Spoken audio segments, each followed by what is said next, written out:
Tahun 1488, Portugis menguasai lautan. Dipandu ilmu dari Sagres, Bartolomeu Dias menembus Tanjung Harapan, membuka jalan menuju Asia dari timur. Tahun 1492, Spanyol baru saja menaklukkan Granada, benteng terakhir Muslim di semenanjung Iberia. Haus kejayaan baru, kerajaan yang bangkit kembali, ingin menandingi tetangga kuatnya, Portugal. Di momen itu, muncul seorang pelaut asing dari Italia, Christopher Columbus, dengan gagasan berbahaya, berlayar ke barat untuk mencapai Asia. Para ahli menolaknya. Pendapat mereka, peta dan perhitungannya salah. Jarak yang ia hitung tidak dapat diterima. Resikonya luar biasa tinggi. Namun, Columbus tidak menyerah. Ia bertahan di istana, terus meyakinkan, terus menekan. Kemudian, mulai bermunculan suara-suara berpengaruh berbisik pada Ratu Isabella.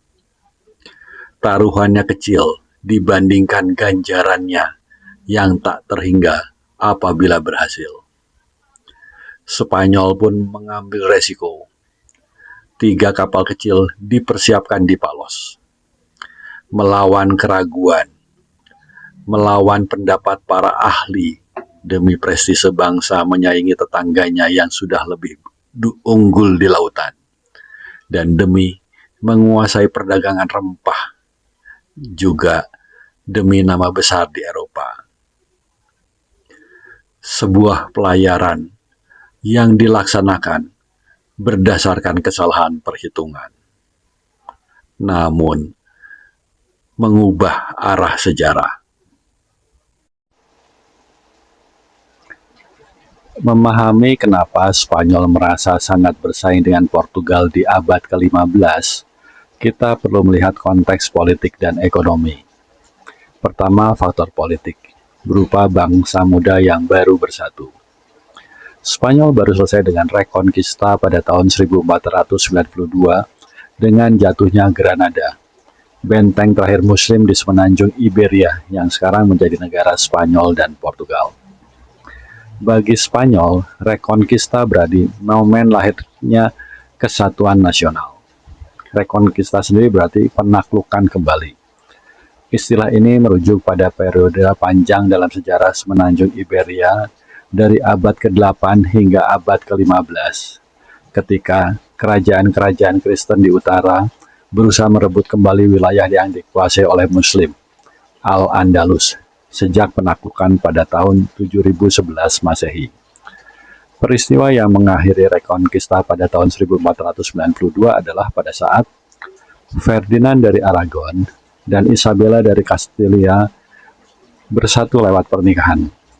Ferdinand dan Isabella adalah pasangan penguasa yang bukan hanya menyatukan 2 kerajaan besar di Iberia, tetapi juga mengubah arah sejarah dunia, menjadikan Spanyol kekuatan baru di Eropa.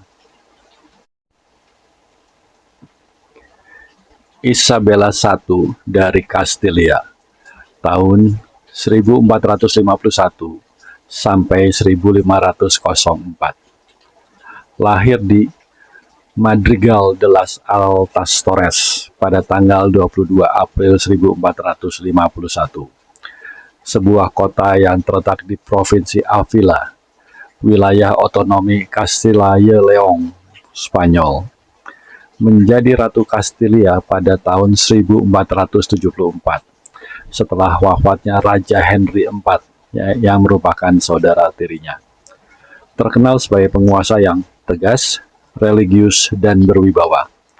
Kebijakan penting, menguatkan otoritas kerajaan dengan cara menekan bangsawan besar agar tidak terlalu berkuasa.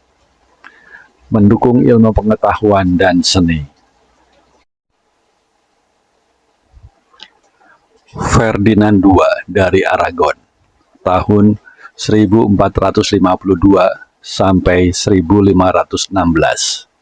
Lahir di Sos del Rey Católico pada tanggal 10 Maret 1452. Sos del Rey Católico adalah sebuah desa abad pertengahan di Provinsi Zaragoza, Aragon, Spanyol. Naik tahta sebagai Raja Aragon pada tahun 1479 setelah ayahnya Juan II wafat. Dikenal sebagai pemimpin yang cakap secara militer dan politik. Kebijakan penting memperkuat kekuatan Laut Aragon di Mediterania. Ferdinand dan Isabella menikah pada tahun 1469 di Valladolid. Valladolid adalah sebuah kota bersejarah di wilayah Castilla y León, Spanyol, satu wilayah dengan kota kelahiran Isabella. Pada akhir abad pertengahan dan awal zaman modern, kota ini menjadi pusat politik kerajaan Castilla. Castilla y León adalah sebuah komunitas otonom di Spanyol bagian utara tengah. Merupakan wilayah otonom terluas di Spanyol, berbatasan dengan Portugal di sebelah barat, Galicia di barat laut, Asturias dan Cantabria di utara, Aragon di timur, serta Castilla-La Mancha dan Madrid di selatan. Terletak di dataran tinggi Meseta Norte. Wilayah ini didominasi oleh padang luas, dataran tinggi, dan dikelilingi oleh pegunungan seperti Sierra de la Demanda, Picos de Europa, dan Sierra de Guadarrama. Castilla y León adalah wilayah yang strategis di tengah utara Spanyol, berfungsi sebagai pusat politik, budaya, dan militer sejak abad pertengahan. Bersatunya Castilla dan Aragon tidak langsung membuat Spanyol satu negara dalam artian modern, tetapi menyatukan dua kerajaan besar. Castilla terbesar, lebih makmur, pusat pertanian dan perdagangan Atlantik. Aragon lebih kecil, tapi kuat secara maritim di Mediterania. Selain persaingan faktor politik sebagai bangsa muda yang baru bersatu, juga ada persaingan ekonomi, jalur dagang, khususnya rempah. Portugal unggul jauh karena Bartolomeu Dias pada tahun 1488 berhasil mencapai Tanjung Harapan di ujung Afrika. Diartikan, Portugal hampir menemukan jalur ke Asia lewat laut. Asia berarti India dan rempah-rempah. Dengan dukungan pusat riset maritim di Sagres, ada kartografer, ahli navigasi, matematikawan, dan pengalaman sejak awal 1400-an. Portugal, dikomandani oleh Pangeran Henry the Navigator, sudah berlayar menyusuri pantai Afrika, membuka jalur emas dan gading. Sementara Spanyol tidak punya sekolah seperti Sagres, pusat riset maritim. Spanyol kalah pengalaman dari Portugal dalam urusan navigasi Afrika. Bila dibiarkan, seluruh kekayaan dari Asia akan jatuh ke tangan Portugal. Spanyol merasa tertinggal jauh.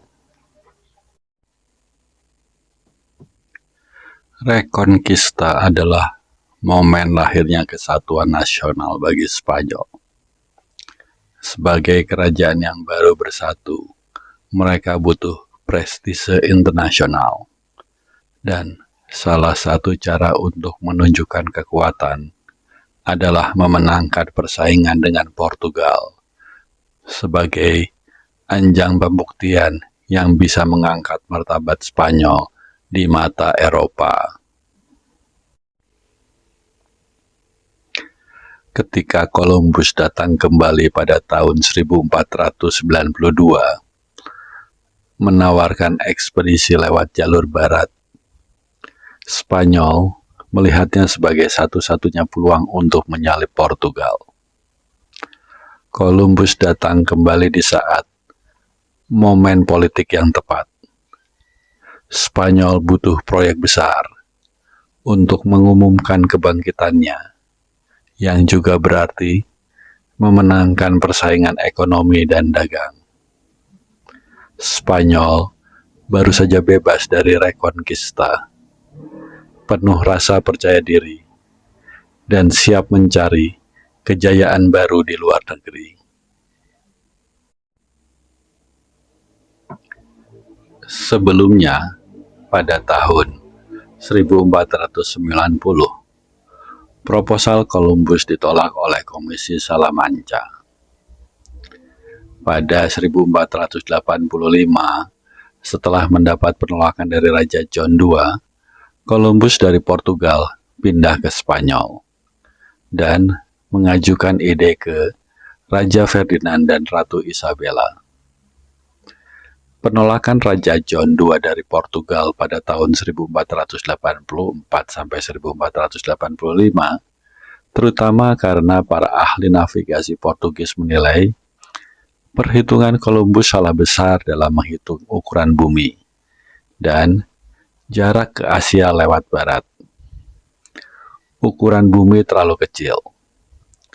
Columbus menghitung keliling bumi hanya sekitar 29.000 km.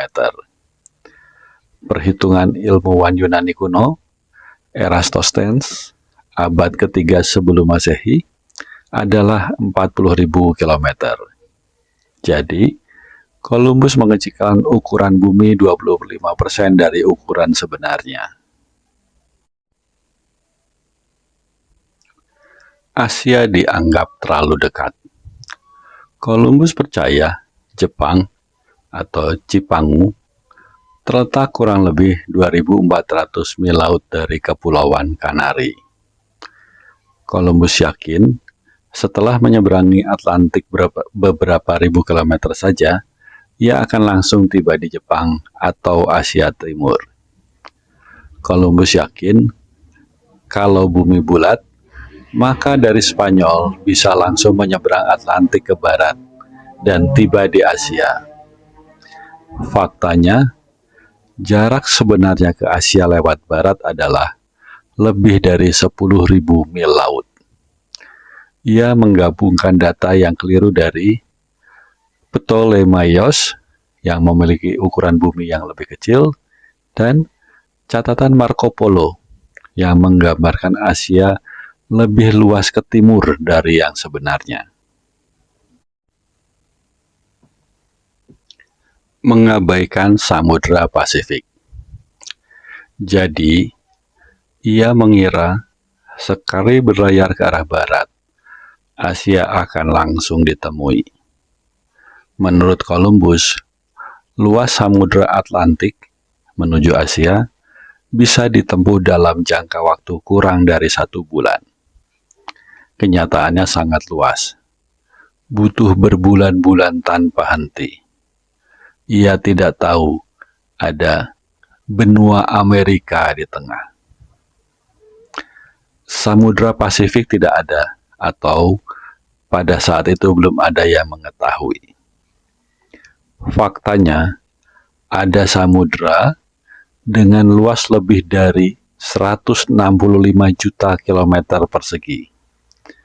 Columbus sama sekali tidak tahu ada Samudra Pasifik yang luar biasa luasnya di antara Amerika yang keberadaannya belum diketahui saat itu dan Asia.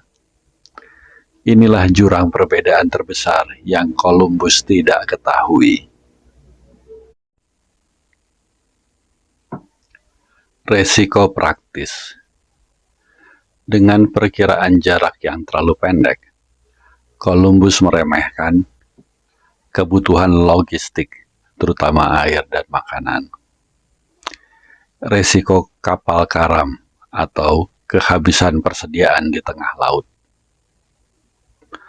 Para kartografer Portugis yang saat itu sangat maju ilmunya menilai perhitungan Columbus salah secara ilmiah.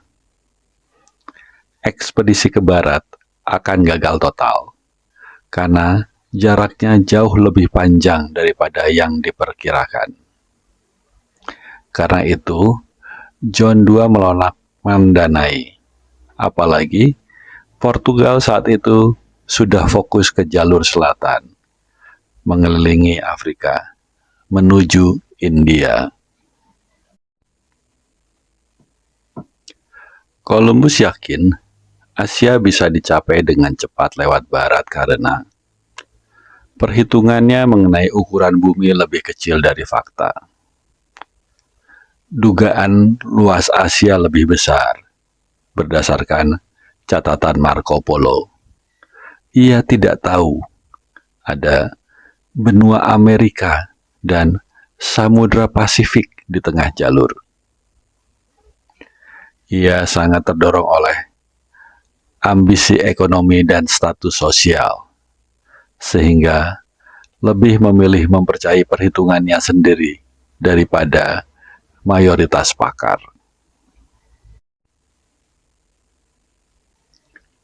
Columbus dari Portugal pindah ke Spanyol dan mengajukan ide ke Raja Ferdinand dan Ratu Isabella. Tetapi ditolak juga oleh Komisi Salamanca pada tahun 1490 yang beranggotakan ahli navigasi, kosmografi, matematika, dan teologi dari Universitas Salamanca. Perhitungan Columbus salah. Mereka menilai perhitungan Columbus mengenai jarak Spanyol ke Asia lewat barat terlalu singkat. Columbus salah memperkirakan ukuran bumi. Para sarjana tahu dari tradisi Yunani, Eratosthenes, bahwa jarak sebenarnya jauh lebih besar. Karena itu, proposalnya dianggap tidak realistis.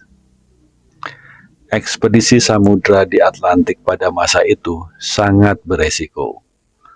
Badai, kelaparan, pemberontakan awak, atau kapal tenggelam. 1491, Columbus hampir putus asa.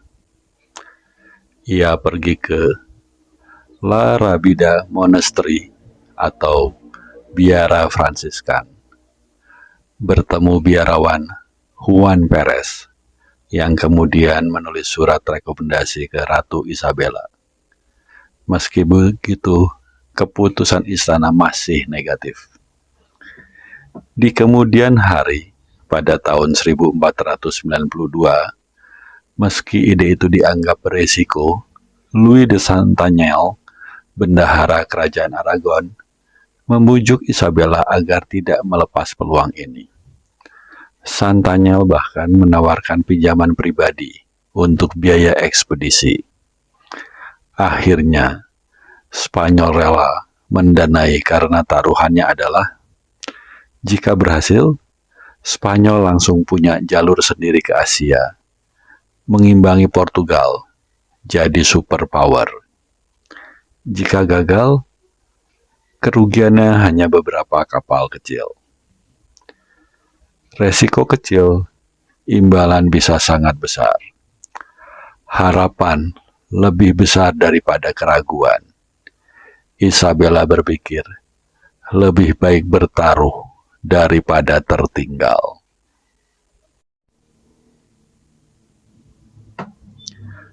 Perubahan pemikiran Isabella yang awalnya menilai biaya tidak sebanding dengan peluang keberhasilan adalah kapal yang dipakai Columbus hanya 3 kapal kecil, yaitu Nina, Pinta, dan Santa Maria. Biaya ekspedisi sejumlah 2 juta Maradevi, mata uang Kastila saat itu, setara lebih dari 1 juta US dollar saat ini. relatif kecil dibandingkan keuntungan bila berhasil. Emas, rempah, jalur ke Asia. Logika taruhan inilah yang membuat Isabella akhirnya setuju. Columbus sendiri bukan ilmuwan besar atau utusan lembaga riset. Ia hanya seorang pelaut Genoa, Italia, dengan ide jalur barat.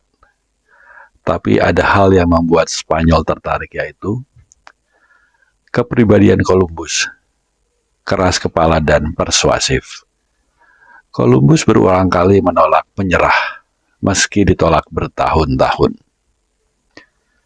Dasar perhitungan Columbus adalah diantaranya Marinus of Styre dan Ptolemy. Marinus adalah orang pertama yang diketahui memakai sistem koordinat, latitude dan longitude, yang kemudian disempurnakan oleh Ptolemy. Dengan ini, lokasi di bumi bisa dicatat dengan angka, bukan hanya deskripsi. Ia meyakinkan bahwa jarak Asia hanya beberapa ribu mil ke barat, dan kapalnya mampu. Keteguhan dan karisma Columbus perlahan memikat beberapa penasehat istana, terutama Louis de Santanyel, yang merupakan bendahara kerajaan, yang akhirnya ikut mendesak Isabella. Louis de Santanyel, Juan Cabrero, dan Francisco Pinelo, yang turut berperan meyakinkan Ratu Isabella bahwa resiko ini pantas dicoba. Louis de Santanyel, bendahara atau Escribano de Roussillon, yang berarti ia mengatur pemasukan dan pengeluaran istana, dan penasehat keuangan istana Aragon, yang sangat berpengaruh, sangat dekat dengan Ferdinand. Santanyel memahami persaingan Spanyol dan Portugal. Portugal sudah selangkah lebih maju lewat Bartolomeu Dias di tahun 1488. Kalau Spanyol tidak bergerak cepat, semua jalur menuju Asia akan jatuh ke tangan Lisbon. Santanyel melihat bahwa ekspedisi Columbus adalah kesempatan emas untuk menyaingi Portugal. Dan dukungannya juga berarti memperkuat posisi politiknya di mata Ferdinand dan Isabella. Santanyel berasal dari keluarga converso, yaitu keturunan Yahudi yang masuk ke Kristen. Banyak converso berada dalam posisi rapuh setelah Inkuisisi Spanyol.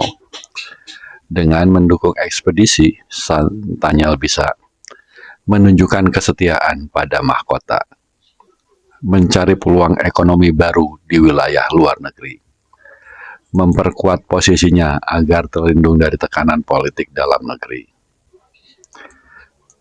Ia meyakinkan Ratu Isabella untuk mendukung Columbus. Santanyel bahkan meminjamkan sekitar 1,14 juta maradevi untuk biaya persiapan armada yang akan dibayar oleh Isabella. Sebagai pembanding, seorang buruh mendapat upah 2-3 maradevi per hari.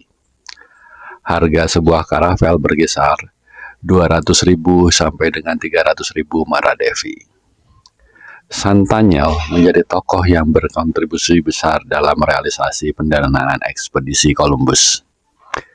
Sisanya ditutup dengan kontribusi dari raja dan ratu, ditambah dukungan lokal, seperti dari kota Palos yang diwajibkan menyediakan kapal. Pinjaman Santanyel terbesar ini karena ia adalah tokoh finansial utama di kerajaan Aragon, punya jaringan keluarga konverso kaya, dan posisinya memungkinkan untuk mengucurkan pinjaman, yang sebenarnya adalah dana-dana yang berhasil ia galang dari kerabat-kerabatnya. Juan Cabrero dan Francisco Pinelo. Juan Cabrero, seorang pelayan senior dan orang kepercayaan Raja Ferdinand dari Aragon, menjabat sebagai aposentador mayor, yaitu pengatur logistik dan rumah tangga istana. Meski tidak berperan langsung dalam pengambilan keputusan besar, Cabrero berada di lingkar dalam istana dan mendukung akses Columbus ke Ferdinand. Figur di balik layar yang membantu kelancaran hubungan antara Columbus dan pihak kerajaan. Francisco Pinelo, seorang pejabat keuangan tinggi Spanyol, memegang peran penting dalam administrasi Casa de Contratación, lembaga perdagangan dan pelayaran Spanyol. Meski resminya baru berdiri pada tahun 1503, Pinelo kemudian jadi tokoh kuncinya. Terlibat dalam pengaturan dana dan persediaan untuk ekspedisi laut kerajaan, memastikan pendanaan dan logistik perjalanan Columbus sesuai standar kerajaan. Pinzon bersaudara terdiri dari Martin Alonso, Vicente Yanes, dan Francisco Martin. 3 pelaut kaya dari Palos de la Frontera yang ikut mendukung, baik dengan dana maupun kapal serta awak. Walaupun dana ada, masalah besar adalah kurangnya awak kapal, karena banyak orang takut ekspedisi ini akan gagal. Kehadiran Pinzon bersaudara membantu meyakinkan pelaut lokal untuk bergabung dalam ekspedisi dan memberi dukungan logistik. Martin Alonso Pinzon memimpin kapal Pinta. Vicente Yanes Pinzon menahodai kapal Nina, berperan besar dalam menavigasi dan manuver kapal. Kelak, memimpin ekspedisi perjalanan sendiri ke Brasil pada tahun 1500. Tanpa mereka, Columbus sulit merekrut pelaut. Keberhasilan Columbus bukan hanya karena restu raja dan ratu, tetapi juga lobi finansial Santanyel dan dukungan praktis Pinzon bersaudara. Peran Raja Ferdinand dan Ratu Isabella lebih pada persetujuan politik dan legitimasi yang diformalkan dalam bentuk perjanjian bernama Capitulaciones de Santa Fe bulan April tahun 1492, serta jaminan bahwa pinjaman itu akan dibayar kembali dengan hasil dari wilayah baru.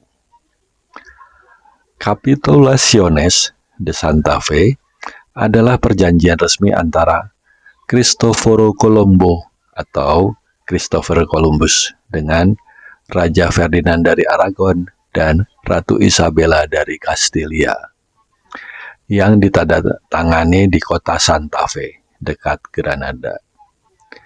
Isi pokoknya, Columbus diberi gelar Admiral of the Ocean Sea.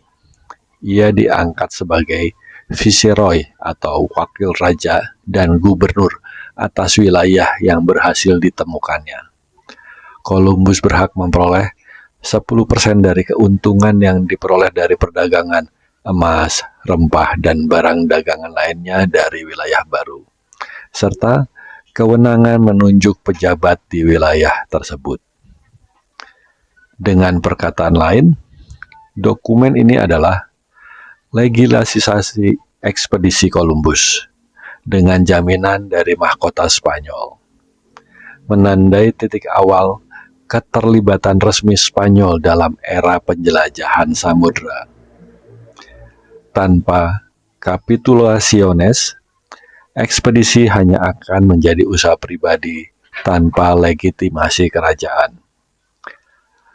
Capitulaciones de Santa Fe adalah kontrak politik ekonomi yang menjadikan ekspedisi Columbus bukan sekedar pelayaran dagang, tapi resmi kerajaan Spanyol. Jadi, bukan semata Columbus seorang diri, melainkan gabungan lobi politik dan momentum sejarah yang membuat Spanyol luluh. Ironisnya, kesalahan Columbus lah yang membuat ekspedisinya berhasil. Karena jika ia tahu jarak sebenarnya ke Asia, mungkin tidak ada raja yang berani membiayai. Beruntung, Amerika ada di tengah jalur yang disingkat Columbus.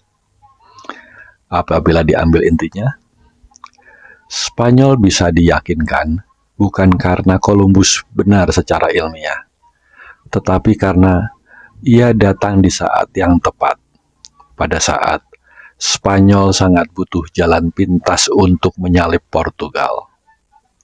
Dengan janji besar, resiko kecil. Pada saat itu, Spanyol sedang dalam puncak ekspansi setelah menaklukkan Granada di tahun 1492 dan sangat tertarik membuka jalur dagang baru ke Asia.